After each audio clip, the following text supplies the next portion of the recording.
Bonjour mes très chers amis internautes des quatre coins du monde. C'est qu'avec un grand plaisir que je viens à vous aujourd'hui pour partager avec vous le focus de ce jour. Je voudrais saisir l'occasion d'abord pour partager la vision du focus.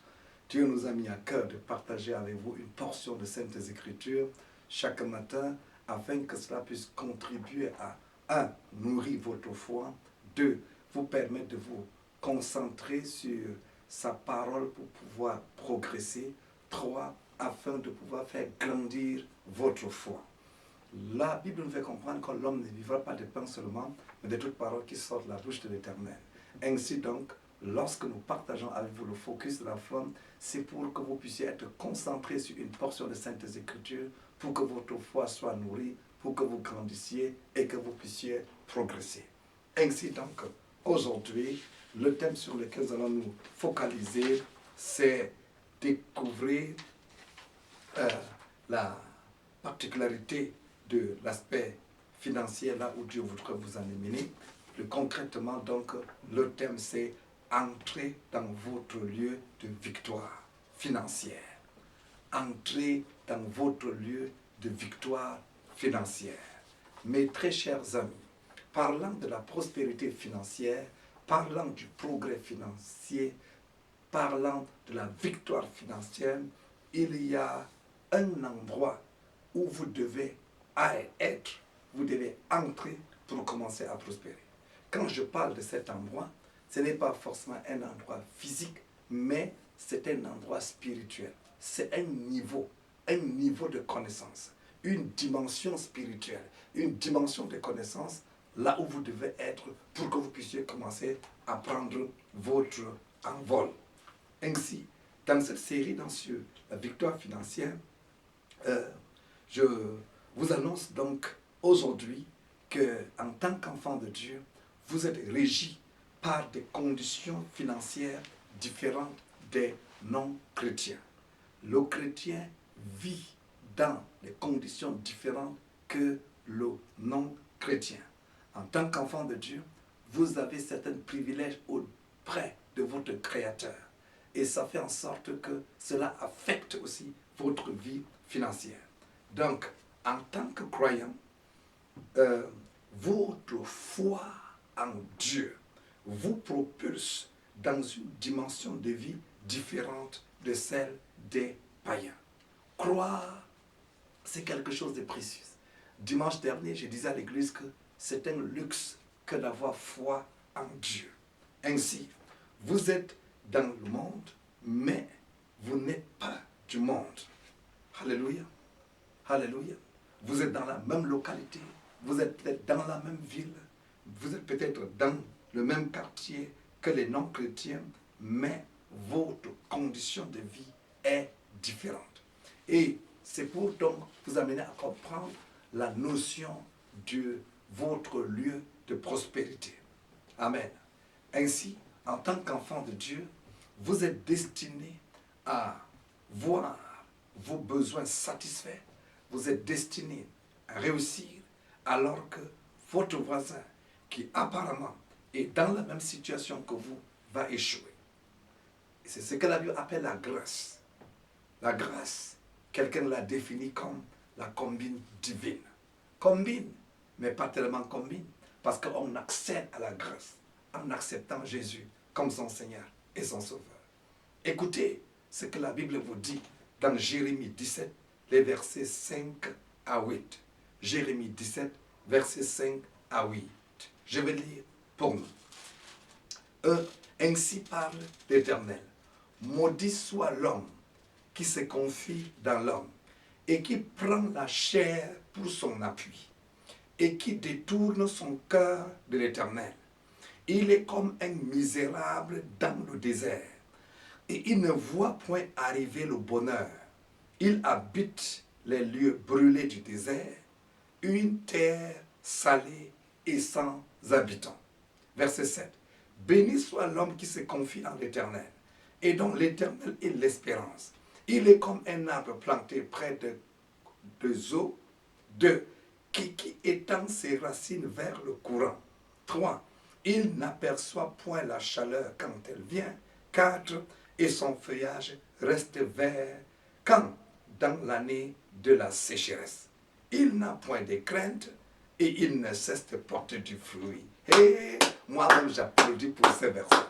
Tellement c'est super. Chaque fois que je lis ce texte, mon cœur bouillonne de joie.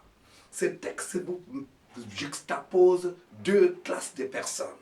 Celui qui se confie en l'homme, le non-chrétien, le non-croyant, l'homme sans foi, et maintenant celui qui se confie en l'Éternel.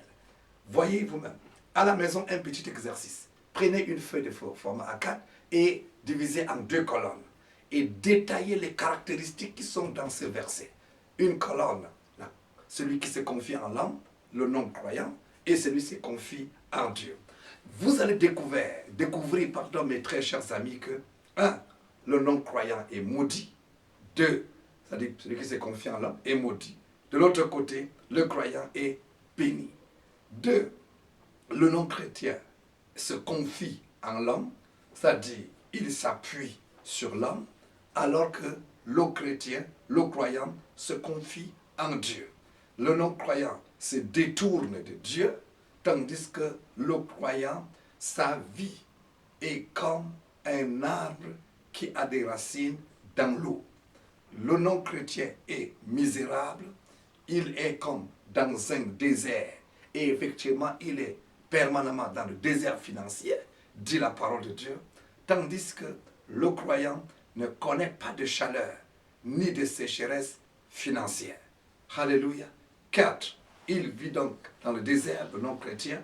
Il est éloigné du bonheur. Voyez. 6. Il vit dans une terre brûlée, dit la parole de Dieu. Et 6.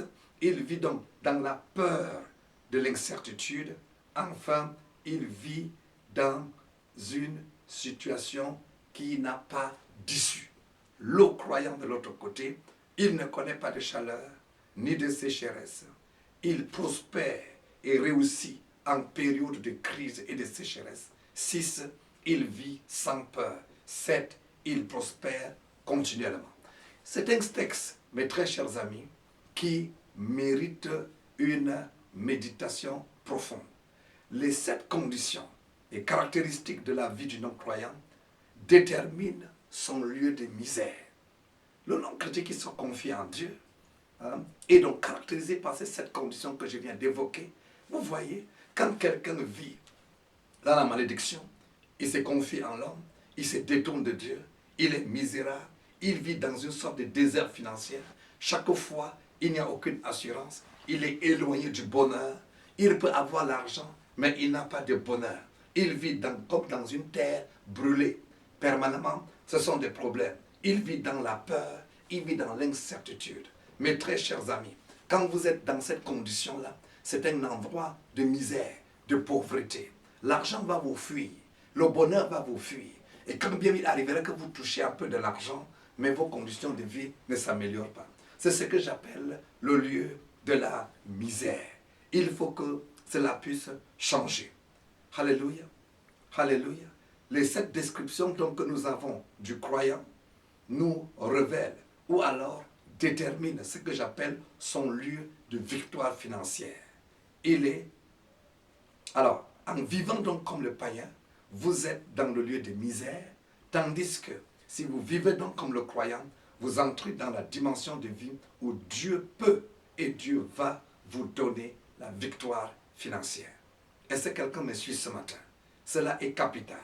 Vous allez donc réussir, très chers amis, tandis que les autres seront en train d'échouer, seront en train de souffrir de la crise financière. La Bible dit, béni soit l'homme qui se confie en Dieu. Et dit qu'il est comme un arbre dont les racines pénètrent dans l'eau.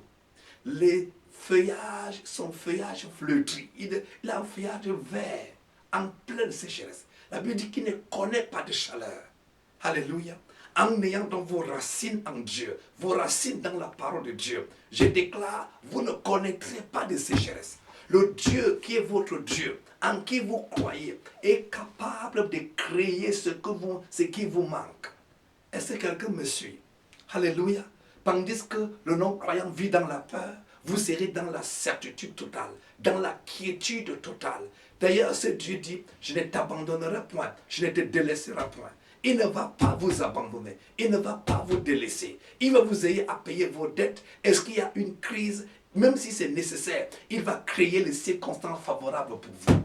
Il y a un gain à croire en Dieu. Il y a un gain à se confier en Dieu. L'une des erreurs que les chrétiens commettent, c'est seulement de croire en Dieu, venir le dimanche à l'église, mais pour leurs affaires, pour leurs activités, ils pensent qu'il faut qu'ils se débrouillent seuls. C'est une grave erreur.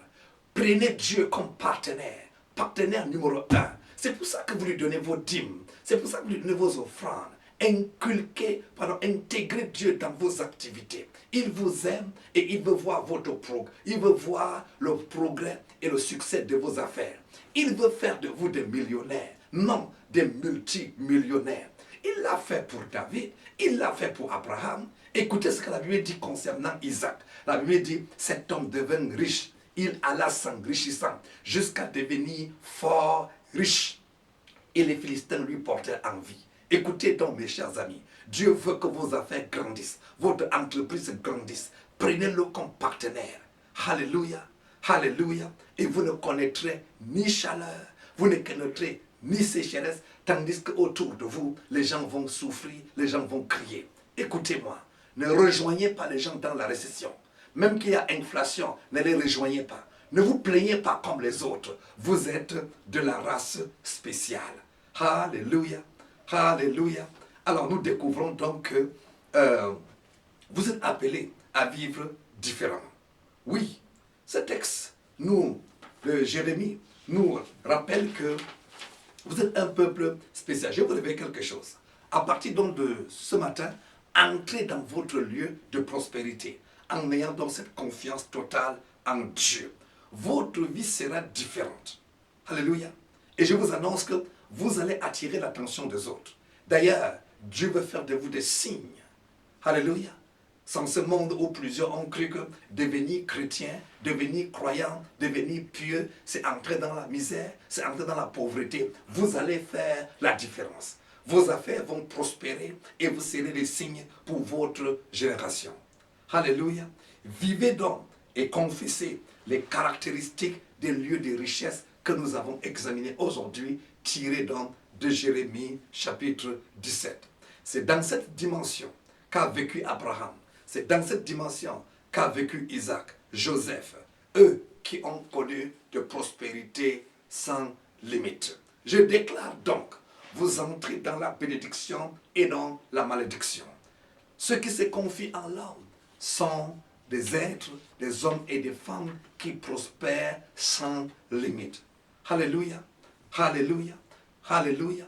Vos voisins seront dans la misère, vous serez dans la stabilité financière. Je déclare dans la vie de quelqu'un qui a connu des chances, qui a chancelé depuis plusieurs années. À partir d'aujourd'hui, la révélation de cette parole vous apporte la stabilité financière et à partir de là, vous allez décoller au nom de Jésus-Christ. Amen. Vos voisins seront dans le désert financier. Vous serez dans la verdure et l'abondance financière. J'appelle la verdure, j'appelle l'abondance financière dans votre vie au nom de Jésus-Christ. Des portes surnaturelles vont s'ouvrir pour vous au nom de Jésus-Christ de Nazareth. Amen. Vos voisins vont connaître le malheur. Vous, la prospérité et la réussite sont votre partage. La crise financière vous abandonne au nom de Jésus-Christ de Nazareth. L'auteur de la crise, c'est le destructeur, c'est le voleur, c'est le diable. Je vois le diable fuir de vous au nom de Jésus-Christ de Nazareth. La peur et l'incertitude seront le partage de vos voisins. Mais vous serez dans l'assurance, dans la quiétude totale. Ne craignez rien. C'est pour cela que plusieurs personnes ont des crises cardiaques. Vous les voyez mourir, vous les voyez malades, parce qu'ils ont peur de ce qui va arriver demain à leurs affaires. Mais écoutez, mes amis, votre vie est entre les mains de Dieu. Votre carrière entre les mains de Dieu. Vos affaires entre les mains de Dieu. Vous ne pouvez pas échouer. Si vous échouez, il faut que Dieu échoue. Mais je vous annonce que Dieu n'échoue pas Pour cela, vous n'allez jamais échouer. D'ailleurs, dans les jours qui viennent, des idées nouvelles vont jaillir de votre cœur. Et c'est ainsi que vous irez de gloire en gloire. Vos ennemis vont grincer des dents. Et comme pour Isaac, ils vont vous envier. Mais vous allez continuer à servir Dieu. S'il y a quelqu'un qui me suit aujourd'hui qui n'est pas encore en relation avec ce Dieu, sachez-le, Dieu veut vous rendre prospère. Confiez-vous à lui. Prenez-le comme partenaire de vos affaires. La notion de partenariat avec Dieu, je reviendrai là-dessus à une autre occasion. Aujourd'hui donc, entrez dans votre lieu de prospérité, ce lieu de quiétude, ce lieu où vous avez confiance en Dieu, ce lieu où vous faites tout avec Dieu. Que Dieu vous bénisse. Excellente réussite dans votre partenariat avec Dieu. Bye bye. C'était le pasteur Iya Moussa depuis Ngaoundéré, le Cameroun.